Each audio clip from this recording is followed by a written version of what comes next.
Amigos y hermanos, muy buenos días. El Señor les bendiga y les ayude a entender que para recibir el agua de vida eterna es necesario oír, recibir y obedecer su palabra. Y ahora, palabras de sabiduría. Leamos en Juan 4, 20 al 22. Nuestros padres adoraron en este monte, y vosotros decís que en Jerusalén es el lugar donde se debe adorar. Jesús le dijo: mujer, créeme que la hora viene cuando ni en este monte ni en Jerusalén adoraréis al Padre. Vosotros adoráis lo que no sabéis, nosotros adoramos lo que sabemos, porque la salvación viene de los judíos. Mis amados amigos y hermanos, reciban nuestras más expresivas gracias por la fidelidad de su sintonía cada día para compartir con nosotros estos breves minutos de saludable alimento para el alma, rica nutrición para la mente y fresco refrigerio para el espíritu. En el desarrollo del fascinante diálogo entre el Divino Maestro y una sorprendida mujer samaritana, en el día de ayer quedamos en el punto en que la pecadora mujer se da cuenta que todo su pasado y presente pecaminoso y desafortunado quedan al descubierto de su interlocutor desconocido, por lo que concluye que el cansado y sediento judío con quien hablaba no es un peregrino cualquiera, sino un gran profeta, es decir, un vocero de Dios. Debemos aprovechar este deslumbrante momento de esta conversación para señalar que todo el que se expone con humildad y sinceridad ante el Señor y o su palabra, de manera persistente, no queda defraudado. No pasa mucho tiempo sin que los efectos transformadores del poder de Dios se noten en su vida. Cristo comienza a verse en su conducta, porque la palabra de Dios es viva y eficaz y más cortante que toda espada de dos filos, y penetra hasta partir el alma y el espíritu, las coyunturas y los tuétanos, y discierne los pensamientos y las intenciones del corazón. Hebreos 4:12. Cuando la irradiante y quemante luz divina penetra al alma y espíritu de esta agobiada mujer, intenta escapar del fuego quemante del Espíritu Santo y trata de dar un giro a la conversación queriendo cambiar de tema, porque aún desconocía con quién hablaba.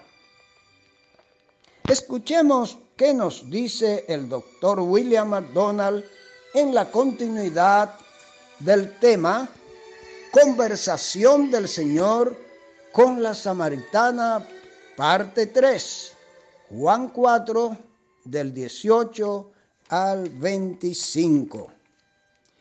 Parece ser que la mujer se vio como culpada de sus pecados, así que trató de cambiar el tema al introducir una pregunta sobre el lugar adecuado de adoración.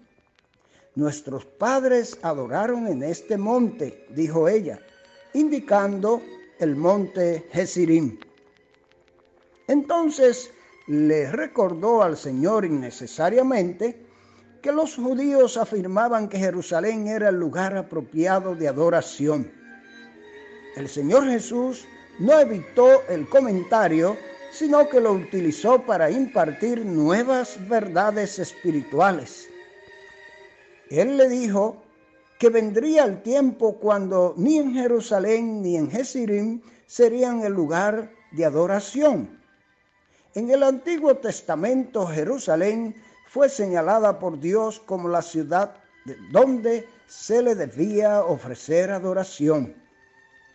El templo de Jerusalén era la morada de Dios y los judíos devotos iban a Jerusalén con sus sacrificios y ofrendas.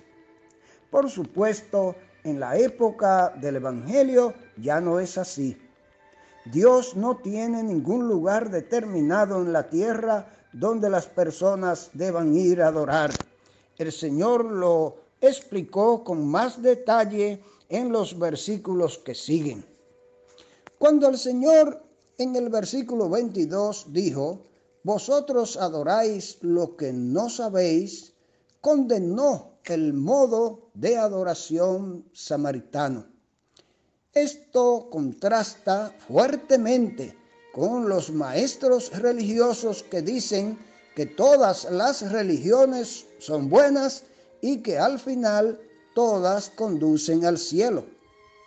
El Señor Jesús informó a esta mujer de que la adoración de los samaritanos no estaba autorizada por Dios, ni Él tampoco la aprobaba.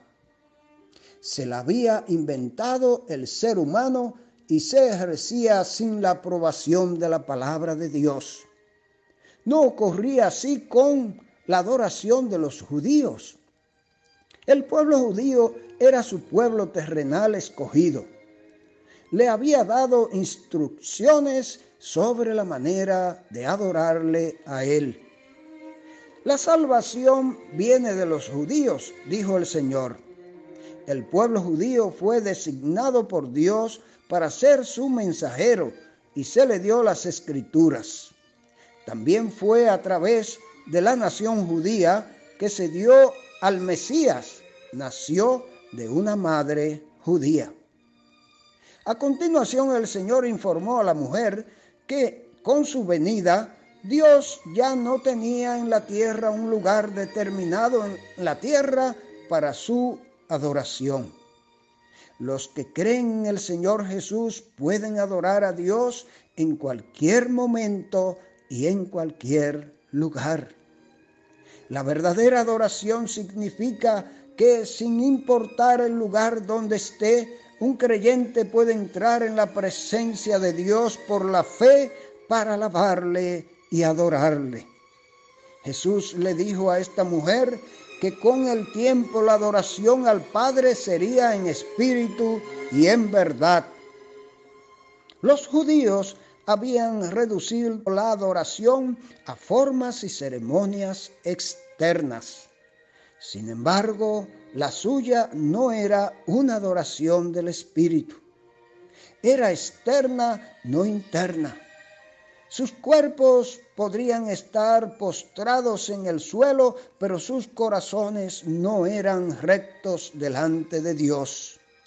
Estaban adorando en lo que se refiere a la apariencia externa, pero no era adoración espiritual. Los samaritanos, por otra parte, tenían una forma de adoración que era aún más falsa.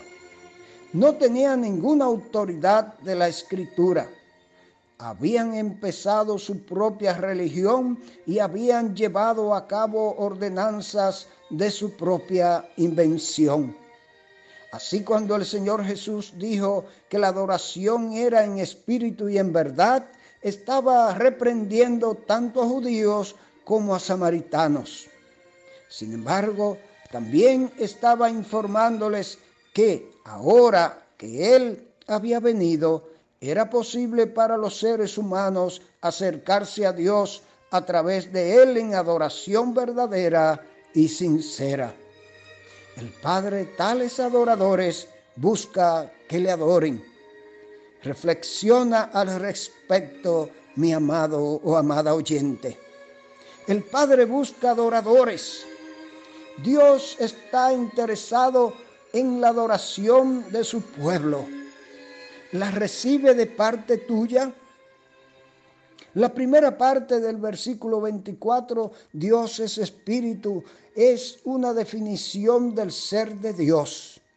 Él no es un simple hombre sujeto a todos los errores y limitaciones de la humanidad, ni tampoco está confinado a un solo lugar en ningún tiempo. Es una persona invisible que está presente en todos los lugares al mismo tiempo, que todo lo sabe y que todo lo puede. Él es perfecto en todos sus caminos. Por consiguiente, quienes le adoran deben adorarle en espíritu y en verdad. No debe haber ninguna farsa o hipocresía. No debe haber ninguna pretensión de ser religioso cuando internamente la vida de uno es corrupta.